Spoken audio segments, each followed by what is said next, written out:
Welcome student, मैं Tande sir. आज हम पढ़ेंगे इलेक्ट्रिकल के बारे में और इलेक्ट्रिकल में बेसिक इलेक्ट्रिसिटी के बारे में पढ़ेंगे हम सबसे पहले। और इलेक्ट्रिसिटी में सबसे पहले जिन जिन साइंटिस्ट ने इलेक्ट्रिकल को उत्पादित किया, इलेक्ट्रिकल के बारे में एक थीसिस दी, तो सब तमाम उन सभी वैज्ञानिकों के बारे में हम स्टेप बाय स्टेप पढ़ेंगे दोस्तों। और इसमें हम इन चीज़ों को याद रखेंगे कि इलेक्ट्रिकल जो है वो बहुत ऐसे बहुत सारे साइंटिस्ट हैं जिनके द्वारा इनोवेशन किया गया। और जब इनोवेशन किया गया तो बहुत सारे ऐसे वैज्ञानिक हैं जिन्होंने इलेक्ट्रिकल शब्द की उत्पत्ति की और इलेक्ट्रिकल को कैसे एक वेव से दूसरे फॉर्म में कन्वर्ट किया जा सकता है इसके बारे में उन्होंने बताया। तो हम इसमें देखेंगे सबसे पहले हिस्ट्री ऑफ इलेक्ट्रिसिटी, क्योंकि इलेक्ट्रिसिटी जो है या इलेक्ट्रिसिटी शब्द है या इलेक्ट्रिकल जो शब्द है जिसे आप विद्युत भी कहते हैं। विद्युत की उत्पत्ति मूल रूप से बहुत क्रिटिकल सिचुएशन में हुई है। और सबसे पहले जब हुई थी तो किस वैज्ञानिक ने इनके बारे में क्या क्या नॉलेज अपने शेयर किया, और उसके बाद कहीं जाकर विद्युत को और प्रमोट किया गया। और बहुत सारे ऐसे साइंटिस्ट हैं जिन्होंने विद्युत के बारे में उसे और जाना और उसके बारे में खोज किया। तो स्टूडेंट हम स्टेप बाय स्टेप सभी चीजों के बारे में बहुत अच्छे से जानेंगे। और इनमें से सबसे पहले देखेंगे हम हिस्ट्री ऑफ इलेक्ट्रिसिटी। तो हिस्ट्री ऑफ इलेक्ट्रिसिटी मतलब कि जो इलेक्ट्रिकल का जो इतिहास रहा है, और इन इतिहास में विभिन्न पहलुओं को देखेंगे हम, जिसमें विद्युत को कैसे एक फॉर्म से दूसरे फॉर्म में चेंज किया गया और कैसे चेंज करने के बाद उनमें क्या समानताएं थी, क्या असमानताएं थी, क्या संगति थी, क्या विसंगति थी। इन सारी चीजों को दोस्तों हम देखेंगे इसमें। तो सबसे पहले हमने जब स्टार्टिंग में हमने 10th में या 12th में या 9th की क्लास में 8th की क्लास में हमने पढ़ा होगा कि जो विद्युत है, विद्युत एक स्थान से दूसरे स्थान में कैसे ट्रांसमिट होती है। आजकल की जनरेशन जो अभी 21वीं सदी चल रही है, इसमें इलेक्ट्रिसिटी का बहुत बड़ा रोल है। जैसे आप ऑनलाइन वीडियो से, ऑनलाइन के माध्यम से भी क्लास अटेंड कर रहे हैं, तो ये ऑनलाइन क्यों, इस माध्यम से और कैसे चल रहा है, इसमें विद्युत का बहुत बड़ा महत्व है दोस्तों। तो इसमें देखेंगे स्टूडेंट हम सबसे पहले जो फर्स्ट वैज्ञानिक थे, जो पहले साइंटिस्ट थे, ईसा पूर्व के पहले जाएंगे हम, क्योंकि ईसा पूर्व के पहले जाने में हमको ये समझ में आएगा कि क्या ईसा पूर्व विद्युत के बारे में कोई बहुत सारे साइंटिस्ट जो पैदा हुए उन्होंने जाना, उन्होंने विद्युत के बारे में अपने जो एक्सपीरियंस उन्होंने शेयर किया, और उन्होंने ऐसे बहुत सारे नियम दिए जिसके माध्यम से विद्युत को धीरे धीरे करके प्रमोट किया गया दोस्तों। और इसमें इलेक्ट्रिसिटी की खोज करने की प्रवृत्ति जागृत हुई। और कहीं जाकर हम फिर देखते हैं कि सबसे पहले सन 600 ईस्वी में, ठीक है स्टूडेंट, सबसे पहले सन भी हमें याद रखना जरूरी है, सन 600 ईसा पूर्व। तो ये ईसा पूर्व मतलब कि एडी और बीसीसी के बारे में हम सबसे पहले जानेंगे। तो ये एडी का फुल फॉर्म क्या होता है और बीसी का फुल फॉर्म क्या होता है। तो ये एसी जो एडी का है ये एनो डोमिनो होता है इसका। क्या होता है इसका? एनो डोमिनो। और बीसी का होता है बिफोर क्राइस्ट। ठीक है दोस्तों, तो स्टूडेंट ये भी हमें याद रहना चाहिए। तो एडी जो देखो, बीसी का फुल फॉर्म क्या होता है? ईसा पूर्व। ईसा पूर्व, ये हमें याद रहना चाहिए। तो सन 600 ईसा पूर्व की बात है। सन 600 ईसा पूर्व पहले ये जो थेल्स एनिमल नामक वैज्ञानिक थे, इन्होंने अपने नियम को सबके सामने रखा कि इलेक्ट्रिसिटी जो है फ्रैक्शनल इलेक्ट्रिसिटी, मतलब जो घर्षण के द्वारा विद्युत उत्पन्न होती है, इसके बारे में सबसे पहले उन्होंने बताया। तो इन्होंने सन 600 ईसा पूर्व थेल्स एनिमल नामक वैज्ञानिक ने वस्तुओं को आवेशित करने की प्रक्रिया बताई, और इन्होंने सबसे पहले फ्रैक्शनल इलेक्ट्रिसिटी की खोज की। अब फ्रैक्शनल इलेक्ट्रिसिटी में उन्होंने ये बताया कि घर्षण के द्वारा भी विद्युत उत्पन्न किया जा सकता है। जैसे आप अपने हाथ को घिसेंगे तो घिसने के बाद इसमें भी एक प्लस पॉजिटिव चार्ज और नेगेटिव चार्ज क्रिएट हो जाएगा। तो जब पॉजिटिव और नेगेटिव चार्ज क्रिएट हो जाएगा तो जब अपने हाथ को घिसने के बाद आप पास में लाएंगे तो उसमें रिपल होने लगेगा, अर्थात प्रतिकर्षण होने, ऐसा महसूस होगा कि हमारे हाथ अलग अलग हट रहे हैं, मतलब प्रतिकर्षण की क्रिया होती है। तो यहीं पर यही बताया गया है, ये जो फ्रिक्शनल इलेक्ट्रिसिटी की खोज की गई है थेल्स एम्बर के द्वारा, इन्होंने ये थीसिस को दिया। अब इन थीसिस में क्या बोला गया? थेल्स ने क्या बताया, हम इसे जानेंगे। इसमें क्या है, एक कांच का टुकड़ा है दोस्तों, ये वाला जो एनवलप है ये कांच का टुकड़ा है। अब इस कांच के टुकड़े के अंदर, ठीक है, ये कांच का टुकड़ा है, हमें पता है कांच का टुकड़ा क्या होता है।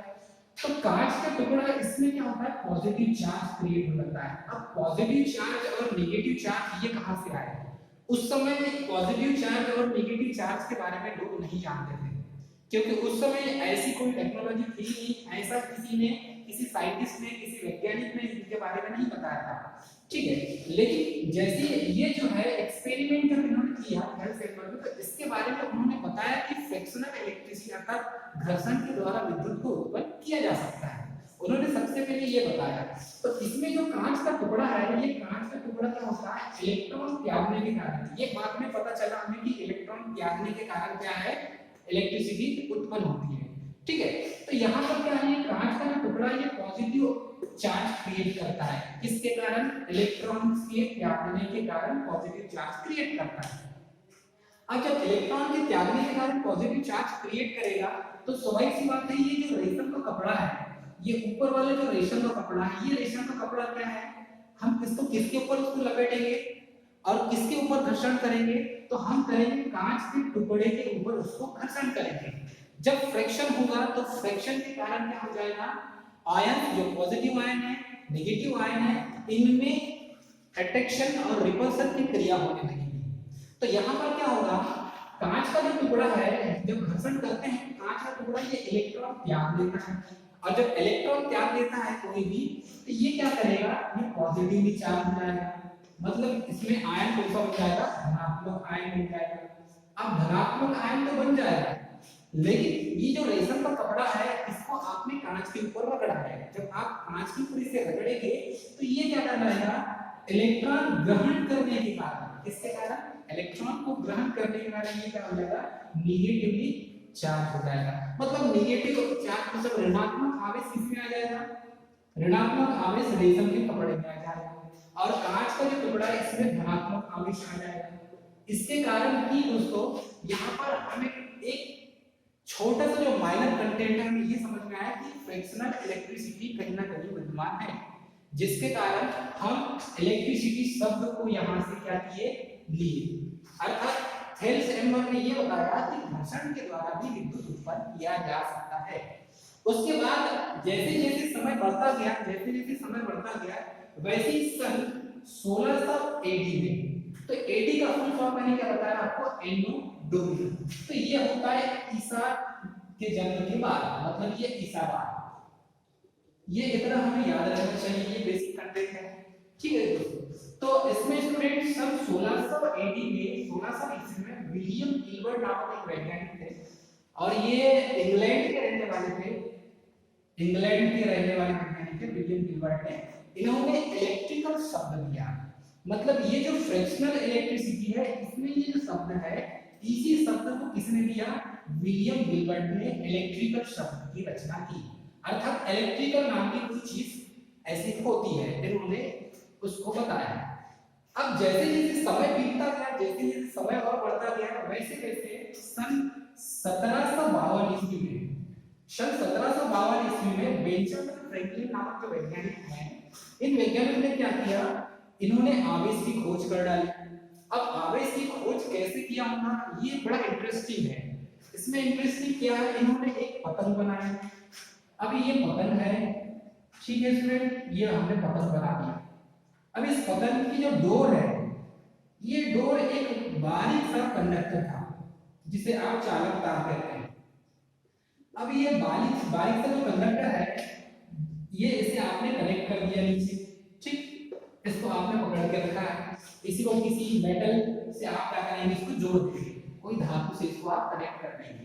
अब ये जो पतंग है, ये पतंग, इसमें ये जो ऊपर वाला पतंग का जो आवरण है, ये धातु का बना हुआ है, बारीक महीन धातु जो है, बारीक महीन धातु का बना।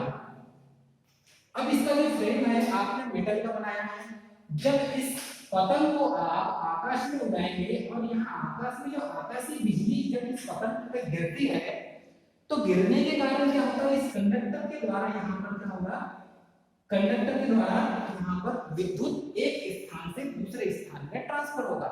देखो इनका एक्सपेरिमेंट बहुत सोच से परे था, ऐसा एक्सपेरिमेंट किसी ने नहीं किया था जैसा एक्सपेरिमेंट बेंजामिन फ्रैंकलिन नामक वैज्ञानिक ने किया, क्योंकि यहाँ पर आवेश जो है विद्युत को सबसे पहले इन्होंने एक स्थान से दूसरे स्थान में जो ट्रांसफर किया, ये ट्रांसफर करने की जो ये प्रवृत्ति थी इन्होंने दिया, और इन्होंने जो ट्रांसफर करने की जो प्रवृत्ति इन्होंने बताया कि विद्युत को एक स्थान से अर्थात इलेक्ट्रिकल चार्ज को एक स्थान से दूसरे स्थान में आप स्थानांतरित कर सकते हैं, ट्रांसफर कर सकते हैं। जब इन्होंने ऐसा बताया तो उनको एक्सपेरिमेंट करके पहले दिखाना था, तभी ये प्रूफ होगा।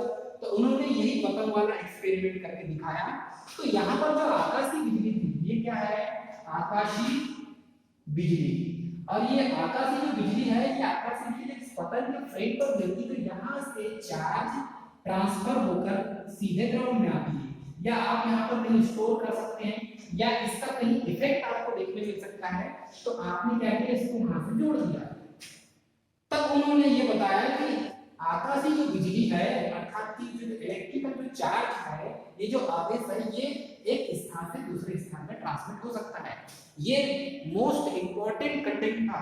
अर्थात इलेक्ट्रिसिटी के बारे में यदि जानना है तो सबसे पहले आपको बेंजामिन फ्रैंकलिन के बारे में आपको पढ़ना पड़ेगा, क्योंकि ये ऐसे साइंटिस्ट थे, इन्होंने ही बताया था कि चार्ज को एक स्थान से दूसरे स्थान पर ट्रांसमिट कर सकते हैं।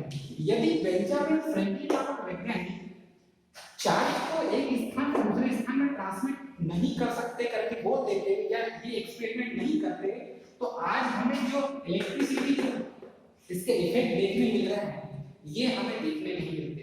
अर्थात इलेक्ट्रिसिटी वहीं पर स्टॉप हो जाती है, मतलब विद्युत के बारे में खोज नहीं होती दोस्तों। तो इसमें बेंजामिन फ्रैंकलिन नाम के वैज्ञानिक है, इन्होंने पतन के द्वारा ये एक्सपेरिमेंट किया और दुनिया को बताया कि चार्ज को एक स्थान से दूसरे स्थान में आप ट्रांसमिट कर सकते हैं। और ये मोस्ट इंपॉर्टेंट एक्सपेरिमेंट है इनका। यदि ये एक्सपेरिमेंट नहीं होता, ये वाला एक्सपेरिमेंट नहीं होता, तो आगे जो है जितने भी साइंटिस्ट, जितने भी वैज्ञानिक हैं, इन्होंने जो खोज किया उसको खोज नहीं कर पाते, क्योंकि उन्हें पता ही नहीं चलता कि चार्ज को एक स्थान से इलेक्ट्रिक चार्ज को एक स्थान से दूसरे स्थान में ट्रांसमिट नहीं कर सकते।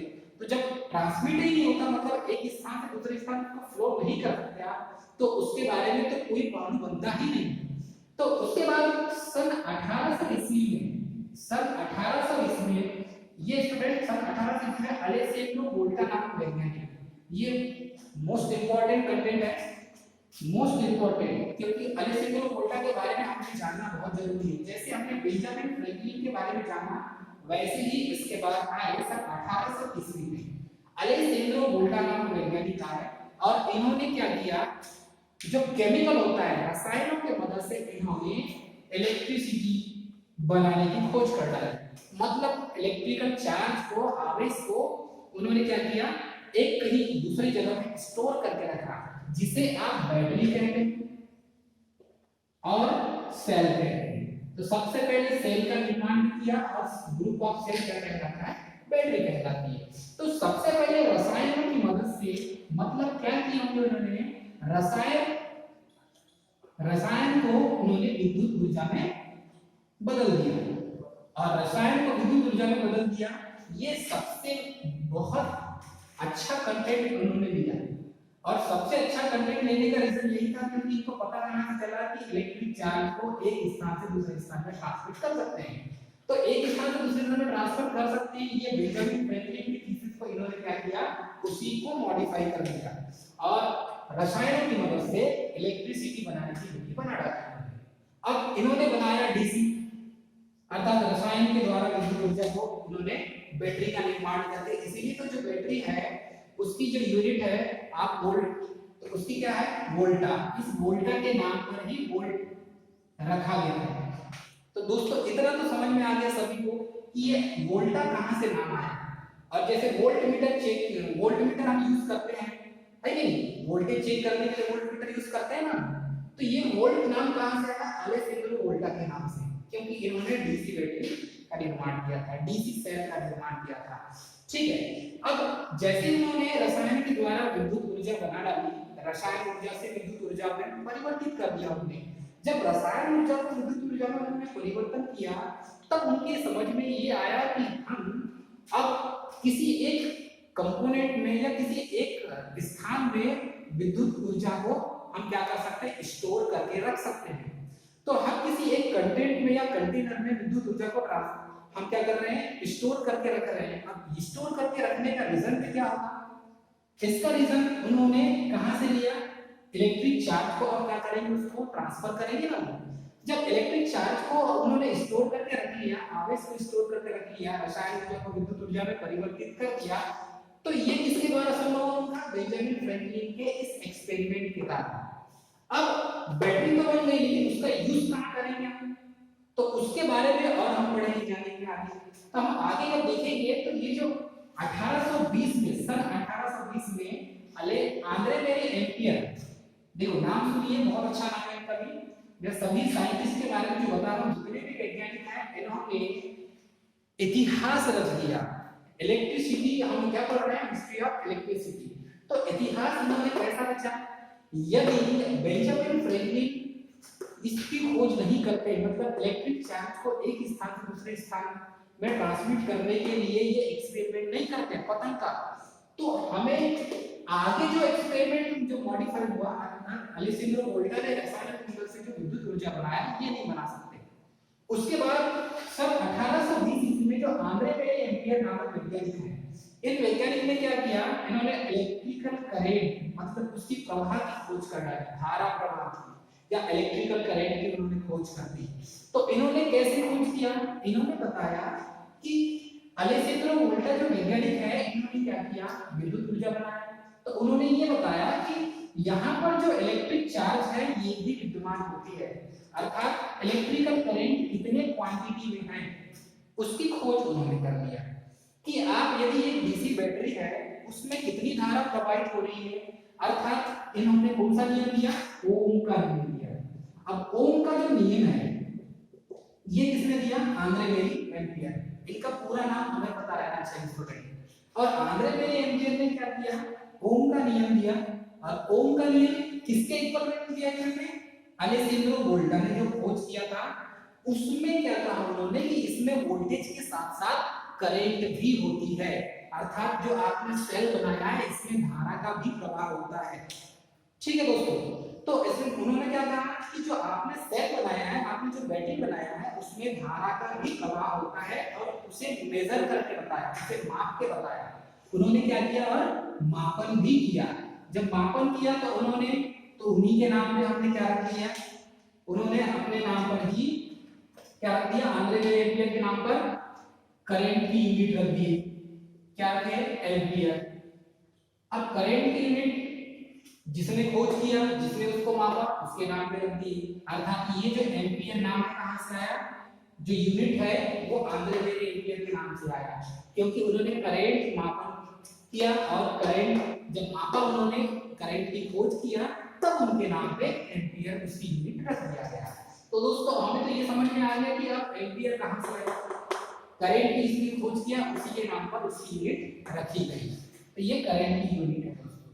ठीक है, अब जैसे जैसे अलेसेंद्रो वोल्टा ने जब विद्युत ऊर्जा का निर्माण कर दिया, रसायन ऊर्जा को विद्युत ऊर्जा में बदल दिया उन्होंने, मतलब डीसी सेल या डीसी बैटरी का निर्माण कर दिया, तो उसमें उन्होंने क्या मॉडिफाई किया, आंद्रे मेरी एम्पियर ने उसने बताया कि करंट भी नाम की चीज होती है उसमें, मतलब करंट भी फ्लो हो रही है वोल्टेज के साथ साथ। अब ऐसा ही आगे जब उसको और मॉडिफाई करके सन 1847 ईस्वी में जैक साइमन ओम, सन 1827 में जैक साइमन ओम, इन्होंने क्या बताया, रेजिस्टेंस का पता लगा लिया इन्होंने।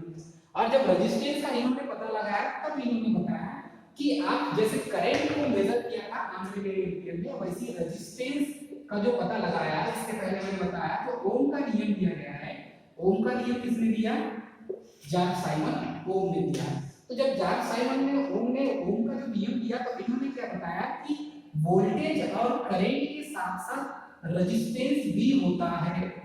इन्होंने ये एक एक्सपेरिमेंट करके बताया कि ओम का नियम देने से ये प्रूफ हो गया कि ये जो V प्रोपोर्शनल टू I हम लिखते हैं, ओम का नियम हमने जो पढ़ा है, हमने 10th में पढ़ा है, 12th में पढ़ा है ना, मतलब छोटी क्लासों में भी हमने ओम का नियम पढ़ा है। तो इनका नाम क्या है, सर जैक साइमन ओम। तो रेजिस्टेंस का पता लगा लिया इन्होंने कि करंट के साथ वोल्टेज के साथ साथ क्या क्या होता है और एक रेजिस्टेंस प्रॉपर्टी भी होती है, मतलब रेजिस्टेंस अर्थात प्रतिरोध भी होता है। तो उन्होंने ओम का नियम बताया और ओम के नियम में उन्होंने ये प्रूफ करके बताया ये V प्रोपोर्शनल टू I होता है। यदि आप इस प्रोपोर्शनल को हटाते हैं तो V equal I to R होता है और ये जो R है ये क्या है, नियतांक होता है, मतलब प्रत्येक चालक की अपनी खुद की प्रतिरोध सेल्फ रेजिस्टिव प्रॉपर्टी जिसे कहते हैं, मतलब स्वयं का प्रतिरोध होता है। इस पृथ्वी पर जितने भी धातु हैं, जितने भी मेटल हैं, सबका स्वयं का रेजिस्टिव प्रॉपर्टी होता है, मतलब सेल्फ रेजिस्टेंस होता है सभी का। तो ये किसने बताया, सर जॉर्ज साइमन ओम ने बताया इसके बारे में। तो V प्रोपोर्शनल टू I का नियम दिया उन्होंने, अर्थात V equal I into R। तो ये जो ओम का नियम हम जो पढ़ते हैं दोस्तों, ये कहां से आया, इनने दिया सर जॉर्ज साइमन ओम ने। देखिए हम क्या क्या पढ़ते हैं, वोल्टेज, करंट, रेजिस्टेंस, इनके बारे में पढ़ते हैं। और वोल्टेज के बारे में किन्होंने दिया, अलेक्जेंड्रो वोल्टा ने, ठीक है। आंद्रे मेरी एम्पियर ने करंट के बारे में दिया और जॉर्ज साइमन ओम ने रेजिस्टेंस के बारे में दिया, अर्थात ओम का नियम रिप्रेजेंट किया। और इन्होंने इन तीनों चीजों को, अर्थात कि अलेक्जेंड्रो वोल्टा, आंद्रे मेरी एम्पियर और जॉर्ज साइमन ओम, ये तीनों साइंटिस्ट ने विद्युत के बारे में बहुत अच्छा अपना एक्सपेरिमेंट, अपना जो एक्सपीरियंस था वो शेयर किया लोगों के साथ। और उन्होंने बताया कि वोल्टेज के साथ साथ करंट भी होता है, करंट के साथ साथ रेजिस्टेंस भी होता है कंडक्टर का। अब जैसे जैसे हम आगे बढ़ते गए, अब ये तीनों चीजों की खोज हो चुकी थी उस समय, तो और आगे हमारे बहुत अच्छे इंजीनियर, फादर ऑफ इलेक्ट्रिसिटी कहा जाता है, 1832 ईस्वी में, सन 1832 ईस्वी में डॉक्टर माइकल फैराडे, 1832 ईस्वी में डॉक्टर माइकल फैराडे ने इन्होंने देखा कि ये जो चुंबकत्व है, मतलब चुंबक के द्वारा भी विद्युत उत्पन्न किया जा सकता है। क्योंकि जब चुंबक में दो पोल होते हैं, N और S, नॉर्थ और साउथ दो पोल होते हैं, यदि इनके बीच में किसी कंडक्टर को घुमाते हैं तो उसमें क्या है, धारा प्रवाहित होने लगती है, अर्थात EMF उत्पन्न होने लगता है, जिससे विद्युत उत्पन्न होने लगता है। तो ये जो है डॉक्टर माइकल फैराडे, इन्होंने विद्युत को उत्पादन करने की दूसरी ट्रिक बताई। जैसे कि अलेक्जेंड्रो वोल्टा ने रसायन की मदद से रसायन ऊर्जा को विद्युत ऊर्जा में बदला उन्होंने, वैसे ही 1832 में डॉक्टर माइकल फैराडे, जिन्हें फादर ऑफ इलेक्ट्रिकल कहा जाता है, इन्होंने क्या किया, चुंबक के द्वारा भी विद्युत उत्पन्न करने का तरीका बता दिया उन्होंने ये एक्सपेरिमेंट करके दिखाया और उन्होंने डायनेमिक इलेक्ट्रिसिटी की खोज कर डाली। क्योंकि चुंबक के द्वारा उन्होंने क्या किया, विद्युत उत्पन्न करना लोगों को सिखाया और चुंबक के द्वारा ही विद्युत उत्पन्न होता है। ठीक है दोस्तों, अब डायनेमिक इलेक्ट्रिसिटी की खोज किसने कर दिया, डॉक्टर माइकल फैराडे ने। तो इन्होंने डायनेमो, सबसे पहले फर्स्ट डायनेमो बनाया और डायनेमो के दोनों साइड में उन्होंने क्या लगाया, मैग्नेट लगाया और मैग्नेट के बीच में किसी कंडक्टर को घुमाया उन्होंने। अर्थात कैसे घुमाएंगे, ये N और S दो पोल है, ठीक है दोस्तों। अब यहाँ पर ये चुंबकीय बल रेखा है, चुंबकीय बल रेखा है, N से S की ओर जा रही चुंबकीय बल रेखा है। अब यहाँ पर किसी कंडक्टर को आप घुमाते हैं, किसी चालक तार को, ये कोई चालक तार है, ये क्या है, चालक तार। अब ये कोई चालक तार है, किसी कंडक्टर को आप घुमा रहे हैं तो इसमें ये कंडक्टर में धारा प्रवाहित होने लगेगी। ये नियम किसने दिया, डॉक्टर माइकल फैराडे ने। और डॉक्टर माइकल फैराडे ने ये जैसे नियम दिया तो विद्युत उत्पन्न करने का जो तरीका है ये चेंज हो गई, अर्थात विद्युत बहुत आसानी से उत्पन्न कर सकते हैं हम, क्योंकि हमारे पास चुंबक अवेलेबल हो जाते हैं और जब चुंबक अवेलेबल हो जाते हैं तो हम विद्युत बहुत आसानी से उत्पन्न कर सकते हैं। अब इन्होंने यही चीज हमें याद रखना है, डॉक्टर माइकल फैराडे, इन्हें फादर ऑफ इलेक्ट्रिसिटी कहा जाता है या इलेक्ट्रिकल के पितामह कहे जाते हैं। वैसे ही जैसे जैसे समय आगे और बढ़ता गया, वैसे वैसे सन 1879 ईस्वी में थॉमस अल्वा एडिसन, इनका पूरा नाम क्या है, थॉमस अल्वा एडिसन। अब जितनी चीजों ने हमने डीसी बैटरी बना ली, सेल बना लिया हमने, करंट की खोज हो गई, रेजिस्टेंस की खोज हो गई, वोल्टेज की खोज हो गई कि वोल्ट कहां से आया, वोल्टेज कहां से आया, करंट कहां से आया, रेजिस्टेंस कहां से आया, और डायनेमिक इलेक्ट्रिसिटी की भी खोज हो गई, अर्थात विद्युत उत्पन्न करने का बहुत सुगम और सस्ता और अच्छा तरीका भी हमें पता चल गया। लेकिन हम इस इलेक्ट्रिसिटी को यूज कहाँ करेंगे ये मायने रखता है। तो सबसे जैसे मैंने आपको बताया इलेक्ट्रिकल के फादर डॉक्टर माइकल फैराडे, वैसे ही इलेक्ट्रिकल को यूज करने का सही तरीका अर्थात कि हम इस जो विद्युत उत्पन्न कर रहे हैं इसे यूज कहाँ करें, इसका उपयोग कहाँ करें। हमें प्रकाश के रूप में विद्युत चाहिए, तो ये कैसे चेंज हो जाएगा, मतलब विद्युत ऊर्जा को प्रकाश ऊर्जा में हम कैसे बदलेंगे, ये सबसे पहले बताया सन 1819 ईस्वी में थॉमस एल्वा एडिसन नामक वैज्ञानिक ने। इन्होंने लाइट बल्ब अर्थात विद्युत बल्ब की खोज करी, और ये जो विद्युत बल्ब है इसकी खोज की जैसे ही इन्होंने किया तो इनका जो एक्सपेरिमेंट था ये बहुत निराश हो गए थे। बहुत बार इन्होंने एक्सपेरिमेंट करते गए तो उनको सफलता नहीं मिली, परंतु इन्होंने एक बार और एक्सपेरिमेंट करने के देखा, तब कहीं जाकर एक विद्युत बल्ब का निर्माण हुआ। अर्थात 100 बार इन्हें एक्सपेरिमेंट किए होंगे तब कहीं जाकर विद्युत बल्ब का निर्माण हुआ। तो इतनी परेशानी के बाद उन्होंने विद्युत बल्ब का निर्माण किया, और जो विद्युत बल्ब आपके घर में और हमारे घर में यूज हो रहा है, हर जगह आप देख रहे हैं विद्युत बल्ब, ये इन्हीं की देन है, थॉमस अल्वा एडिसन की देन है। और विद्युत बल्ब का इन्होंने निर्माण किया, तब हम सही रूप से ये जो इलेक्ट्रिसिटी है अर्थात रसायन ऊर्जा से विद्युत ऊर्जा को बनाया हमने, और हमने चुंबकीय ऊर्जा से हमने क्या बनाया, विद्युत ऊर्जा बनाया, अर्थात कि चुंबक के द्वारा हमने विद्युत ऊर्जा उत्पन्न किया। उसका यूज हमने सही तरीके से कहां पर किया, विद्युत बल्ब बनाकर। इस विद्युत बल्ब को हमने इससे जोड़ दिया, ये जो विद्युत ऊर्जा है जो सप्लाई है, हमने विद्युत ऊर्जा जो उत्पन्न की है उसको कनेक्शन कर दिया हमने विद्युत बल्ब से, तब कहीं जाकर हमें मूल रूप से विद्युत ऊर्जा जो है इसका सही उपयोग हमने किया, अर्थात प्रकाश के रूप में। और जब प्रकाश के रूप में हमने विद्युत बल्ब का यूज किया तब हमें ये महसूस हुआ कि अब हमारे जीवन से अंधेरा जो है वो खत्म हो गया, अर्थात अब हमें रोशनी के लिए आग नहीं जलाना पड़ेगा, रोशनी के लिए लालटेन नहीं जलाना पड़ेगा, रोशनी के लिए और कोई दूसरी चीज का यूज नहीं करना पड़ेगा, रोशनी के लिए कैंडल नहीं जलाना पड़ेगा। अब हमारे पास एक नॉन स्टॉप मतलब कंटिन्यू चलने वाला कोई ऐसा उपकरण है जिसको इजाद कर दिया गया है विज्ञान में, और वैज्ञानिकों ने उसे बनाया है, अर्थात उसका नाम है विद्युत बल्ब। और विद्युत बल्ब को हमने सप्लाई दिया, और जैसे इसको हमने कनेक्शन किया विद्युत बल्ब जलने लगा, और जब प्रकाश देने लगा तब धीरे धीरे करके लोगों के बीच में ये अवधारणा बनी कि ये जो इलेक्ट्रिसिटी है इसका उपयोग हम अपने दैनिक जीवन में कर सकते हैं। लेकिन दोस्तों एक और चीज है कि विद्युत ऊर्जा को कंटिन्यू एक प्लांट के रूप में जब जनरेट करना है तो थॉमस अल्वा एडिसन ने विश्व का पहला pearl street DC generator plant बनाया था। विश्व का पहला मतलब सबसे पहले इन्हीं ने खोज किया, इन्हीं ने प्लांट का डिजाइन किया कि हमें इलेक्ट्रिसिटी उत्पन्न करना है तो हम कैसे करेंगे।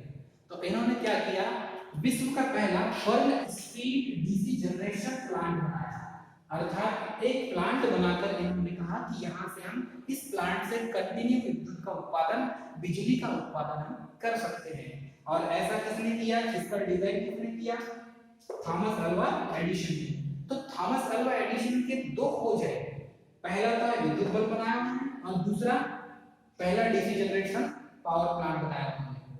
तो अब क्या करेंगे, जैसे थॉमस अल्वा एडिसन ने विद्युत बल्ब का निर्माण किया और डीसी जनरेशन प्लांट बनाया, तो ऐसा करते करते अब और बहुत सारे वैज्ञानिक हैं और बहुत सारे वैज्ञानिक उस दौर के जो खोज में लगे हुए थे, कि ये इलेक्ट्रिसिटी नाम की चीज क्या होती है। तो इसके बारे में फिर धीरे धीरे और इनोवेशन होते गया, तब कहीं जाकर सन 1880 में, देखो 1880 के पहले थॉमस अल्वा एडिसन के पहले तो सब डीसी सप्लाई की बात करते थे, मतलब विद्युत धारा जिसे कहते हैं आप, या डायरेक्ट करंट इंग्लिश में कहते हैं, मतलब डीसी का उत्पादन उस समय संभव था, लेकिन एसी का उत्पादन संभव नहीं था। तब लोग एसी के बारे में, अल्टरनेटिंग करंट के बारे में लोग नहीं जानते थे। तो फिर एक नामक वैज्ञानिक है, बहुत अच्छे वैज्ञानिक, नामी गिनामी वैज्ञानिकों में माने जाते हैं। सन 1880 में निकोला टेस्ला, इनका नाम याद रखिएगा सभी स्टूडेंट, निकोला टेस्ला नामक वैज्ञानिक आए और इन्होंने टेस्ला ने क्या किया, अल्टरनेटिंग करंट की खोज कर डाली कि जैसे डायरेक्ट करंट होती है वैसे ही अल्टरनेटिंग करंट भी होती है। और उसके बारे में किसने बताया, सर निकोला टेस्ला। इन्हें सर की उपाधि दी गई है, सर निकोला टेस्ला। इन्होंने एसी मतलब अल्टरनेटिंग करंट की खोज कर डाली और इन्होंने बताया कि जो एसी की जो वेवफॉर्म होती है ये हाफ साइकिल पॉजिटिव और हाफ साइकिल नेगेटिव होती है। उन्होंने ये भी बताया कि इसमें फ्रीक्वेंसी होती है। उन्होंने ये भी बताया कि पॉजिटिव हाफ साइकिल चलने के बाद ये 0 में हो जाती है और फिर नेगेटिव हाफ साइकिल चलने पर फिर 0 हो जाती है। अर्थात ये पाई हो गया आपका और ये 2 पाई, मतलब 180 डिग्री चलेगा उसके बाद 0 हो जाएगा पॉजिटिव हाफ साइकिल का, फिर 180 डिग्री चलेगा फिर नेगेटिव हो जाएगा। तो ऐसा करते हुए इन्होंने पूरा एसी अल्टरनेटिंग करंट के बारे में बहुत अच्छे से बताया और उन्होंने अल्टरनेटिंग करंट की खोज कर डाली। मतलब एसी की खोज करता कौन है, निकोला टेस्ला है। तो इन्होंने कैसे किया, इन्होंने बनाया अल्टरनेटर। क्या बनाया इन्होंने, अल्टरनेटर, या इसे बोल सकते हैं एसी जनरेटर। एसी जनरेटर बनाया इन्होंने और उससे इलेक्ट्रिसिटी उन्होंने उत्पन्न किया, विद्युत का उत्पादन किया उन्होंने। और तब कहीं जाकर लोगों के बीच में अल्टरनेटिंग करंट अर्थात एसी जो है इनके बारे में लोगों में ये धारणा बनी कि जैसे डीसी का उत्पादन होता है वैसे ही एसी का भी उत्पादन होता है, वैसे ही एसी का भी उत्पादन होता है। लोगों के बीच में यह धारणा बनी, तब डीसी और एसी इन दोनों के बारे में वर्ल्ड को, विश्व को, सभी लोगों को पता चला कि अल्टरनेटिंग करंट होता है। और तब इसका भी यूज जैसे डीसी डायरेक्ट करंट का यूज करते थे उस समय डायनेमो का यूज करके डायनेमो से विद्युत उत्पन्न करते थे, रसायनों के द्वारा विद्युत उत्पन्न करते थे, वैसे ही अल्टरनेटिंग करंट का भी उत्पादन होने लगा। और अल्टरनेटिंग का उत्पादन कैसे होने लगा, अल्टरनेटर को बनाकर। अल्टरनेटर का डिजाइन किसने किया था, निकोला टेस्ला ने। और ये निकोला टेस्ला नाम के वैज्ञानिक है, इन्होंने अल्टरनेटर का निर्माण करके अल्टरनेटिंग करंट को उत्पन्न किया। और जब अल्टरनेटिंग करंट को इन्होंने उत्पन्न किया तब कहीं जाकर ये इलेक्ट्रिसिटी का जो इतिहास है ये चेंज हो गया। ये चेंज कैसे हुआ, क्योंकि यहाँ से यहाँ तक सन 600 ईसा पूर्व से लेकर 1879 ईस्वी तक लोग सिर्फ डायरेक्ट करंट के बारे में जानते थे, लेकिन उस समय लोग अल्टरनेटिंग करंट के बारे में नहीं जानते थे। तो अल्टरनेटिंग करंट के बारे में इन्होंने बताया कि निकोला टेस्ला नाम के वैज्ञानिक ने बताया कि अल्टरनेटिंग करंट भी होती है। और इसके लिए उन्होंने प्रूफ करके बताया कि इसे उत्पन्न कैसे करेंगे, तो अल्टरनेटर के द्वारा हम इसे उत्पन्न करेंगे। और अल्टरनेटर का डिजाइन निकोला टेस्ला ने ही किया था। ठीक है दोस्तों, तो ये जो हिस्ट्री ऑफ इलेक्ट्रिसिटी है ये हमें पता रहना चाहिए। और हिस्ट्री ऑफ इलेक्ट्रिसिटी में हमने बहुत सारी चीजें देखी, बहुत सारे साइंटिस्ट के बारे में जाना, और ये जितने भी साइंटिस्ट के बारे में हमने पढ़ा है ये हमें मुंह जबानी याद रखना चाहिए। इससे क्या होगा, हमें ये जो इलेक्ट्रिसिटी इसके उद्गम कहाँ से हुआ है ये उद्गम हमें पता रहना चाहिए। यदि आप एक अच्छे इलेक्ट्रीशियन हैं तो आपको विद्युत जो है हिस्ट्री ऑफ इलेक्ट्रिसिटी या इलेक्ट्रिसिटी का जो इतिहास है, विद्युत उत्पन्न करने का जो इतिहास है, या जितने साइंटिस्ट के बारे में मैंने बताया है इनके बारे में आपको विस्तृत जानकारी होना चाहिए। जैसे मैंने आपको बताया था कि ये बेंजामिन फ्रैंकलिन नामक के वैज्ञानिक हैं, इन्होंने पतंग का एक्सपेरिमेंट किए थे। ये पतंग का एक्सपेरिमेंट बहुत विचित्र था और विचित्र एक्सपेरिमेंट करने के कारण ये जो है सबसे कठिन एक्सपेरिमेंट था उनका, उनकी जिंदगी का मोस्ट इंपॉर्टेंट एक्सपेरिमेंट था और सबसे कठिन भी था। क्योंकि हवा तूफान के समय में आप क्या कर रहे हैं, एक पतंग को उड़ा रहे हैं, पतंग को उड़ा रहे हैं जिसको आपने जिसका फ्रेम जो है पूरा मेटल का बना हुआ है, ठीक है, और मेटल का फ्रेम है और अंदर जो है ये प्लास्टिक या पॉलीथीन का कवर चढ़ा हुआ था उसके ऊपर, उसको हवा में उड़ाना था। और जैसी आकाशीय बिजली उस पर जब गिरेगी तभी आवेश का प्रवाह उस पतंग के द्वारा कहां पर आएगा, आवेश का प्रवाह, करंट का प्रवाह कहां से होगा, इस पतंग से ये कंडक्टर में हुआ, ये तार।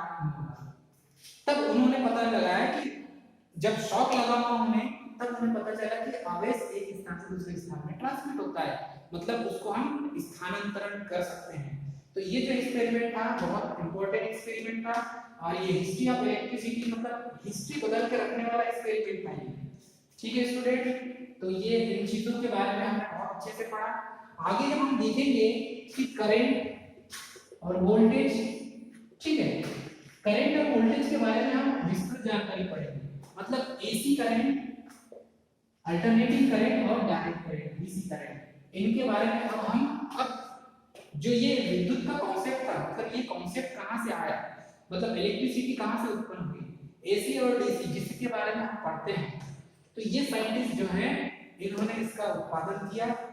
और उसके बाद जाकर कहीं जब हम बेसिक इलेक्ट्रिसिटी पढ़ेंगे तो एसी अल्टरनेटिंग के बारे में पढ़ेंगे और डायरेक्ट करंट के बारे में पढ़ेंगे। ठीक है दोस्तों, थैंक यू।